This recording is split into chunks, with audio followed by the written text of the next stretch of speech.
ভাদু শেখ মারা গেল, ভূতের লোক। তারপরে যে হত্যা লীলা চালালো, হত্যাযজ্ঞ চালালো, যে 11 জনকে কুপিয়ে খুন করে আগুন দিয়ে মারলো, তারা ভূতের লোক।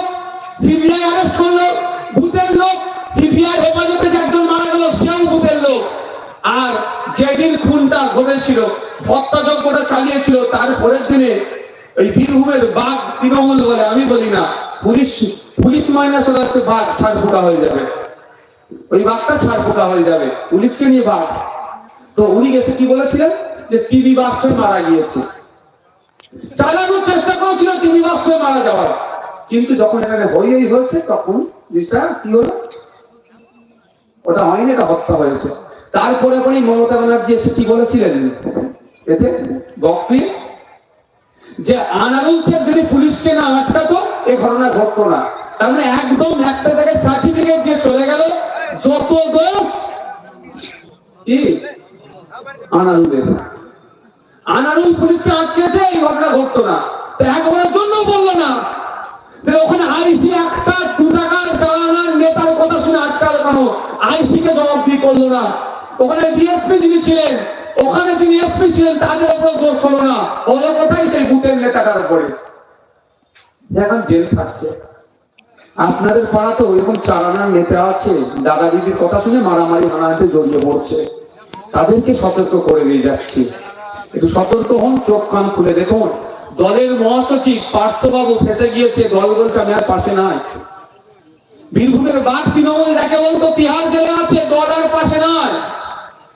যখন জ্যোতিপ্রিয় মল্লিকের বাড়িতে পুলিশ যখন কেন্দ্রীয় এজেন্সি গিয়েছিল, ওর সুগার আছে বলে কিছুক্ষণ বাজার গরম করেছিল, যে এখন জেলের মধ্যে আছে, মমতা ব্যানার্জি ভুলে গেল। তাহলে নেতাদের, বড় বড় নেতাদের কথা যদি ভুলে যায়, আপনার পাড়ার যারা চালানোর নেতা দাদা দিদিদের কথা শুনে এলাকায় অশান্তি করছে, তারা ফেসে গেলে দল থাকবে তো তার পাশে? মনে হচ্ছে থাকবে? আমি তার নিজে প্রমাণ। আমরা যখন জেলে ছিলাম, আমাদেরকে জেলে রেখেছিল, তো অনেক জ্ঞান হয়েছে। বিশ্বজিৎ দাস সাথে অনেকে কথা বলেছে, তৃণমূল করতে গিয়ে মারামারিতে জড়িয়ে পড়েছিল, কেস খেয়ে গিয়েছে, জেলে আছে। তার পরিবার ওই নেতার বাড়ি গেলে দূর করে এখন হাঁটিয়ে দিচ্ছে। বিশ্বজিৎ দাসকে আমাদেরকে অনেকে নম্বর দিয়েছে, আমরা নম্বর দিয়ে এসেছি যে পরিবারের লোক জেলে দেখা করতে আসলে আমাদের সাথে যোগাযোগ করবে, আমরা জামিন করিয়ে দেবো। তারা তৃণমূল করতে গিয়ে কেস খেয়ে জেলে আছে, তাদের খোঁজ নেয় না। দলে এত বড় বড় নেতাদের খোঁজ নিচ্ছে না, পাড়ার চালানোর নেতাদের খোঁজ নেবে মনে হয় আপনাদের? তাই প্রত্যেকের কাছে অনুরোধ করছি, দিনের শেষে প্রতিবেশী এটা মাথায় রেখে রাজনীতি করুন, সৌজন্যতার রাজনীতি করুন।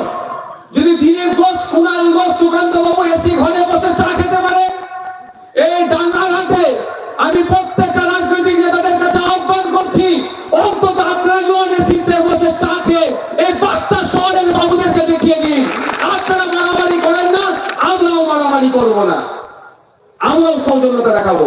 যত মারামারি এই বুথ স্তরে কেন হবে? আমি প্রত্যেকের কাছে অনুরোধ করি, যে তৃণমূল করেন, যে বিজেপি করেন, যে সিপিএম করেন, যে কংগ্রেস করেন, যে আইএসএফ করেন, প্রত্যেক নেতাদের কাছে অনুরোধ করছি, আজকের পর থেকে কোনো দাদা দিদি যদি ফোন করে বলে এই কর সেই কর, সেই দাদা দিদিকে কি বলবেন বলুন তো? দাদা আসুন, আপনি শুরু করবেন, আমি শেষ করব। কেউ আসবে? কোন দাদা দিদি আসবে? আসবে না। কারণ বলুন তো, ও দাদা জানে আমি নেতা, আমার ছেলেকে নেতা করতে হবে। আর বাকিগুলো সব লাঠিয়াল। তো আপনি আমি তো লাঠিয়াল। আপনার দাদু ওর দাদুর হয়ে মারামারি করেছিল, এখন আমি আপনি ওর হয়ে মারামারি করছি। ওর ছেলেকে, ওনার ছেলেকে এখন আমেরিকাতে পড়াতে পাঠিয়েছে, ওনার ছেলেকে দিল্লিতে পড়াতে পাঠিয়েছে, ওনার ছেলেকে হায়দ্রাবাদে ইউপিতে পড়াতে পাঠিয়েছে, ওনার মেয়েকে আপনার অস্ট্রেলিয়ার সিডনিতে পড়াতে পাঠিয়েছে। পড়িয়ে নিয়ে আসবে, আমার ছেলেরা আবার লাঠিয়া হবে ওনার ছেলেদেরকে প্রোটেক্ট করার জন্য। এ হচ্ছে না ভাই? আপনার আমার ছেলে কি হচ্ছে? কুমারগঞ্জ থানায় যাচ্ছে, লোকাল কোর্ট কোথায়, বালুরঘাট কোর্টে যাচ্ছে, জামিন নিচ্ছে, ঘরে আসছে। আর দাদা দিদিদের ছেলেরা কোথায়? বড় বড় ইংলিশ মিডিয়ামে যাচ্ছেন, পড়াশোনা করছে, বিদেশে যাচ্ছে, পড়াশোনা করে এসে নেতার ছেলে নেতা হবে। আর আমরা লাঠিয়ালের ব্যাটা লাঠিয়াল করে রেখে দিয়েছি, এটা আর হতে দেওয়া যাবে না, এটা হতে দেওয়া যাবে না। এটা একটা স্লোগানের জন্য বলছি। আজকে আমরা এমপি এমএলএ করে কাদেরকে পাঠাচ্ছি? সমস্যা তো ওখানে। আজকে যদি আমরা একটা কৃষক পরিবারের সন্তানকে আইনসভার মধ্যে পাঠাতাম, সে আইনসভার মধ্যে গিয়ে কি বলতো যে পশ্চিমবাংলা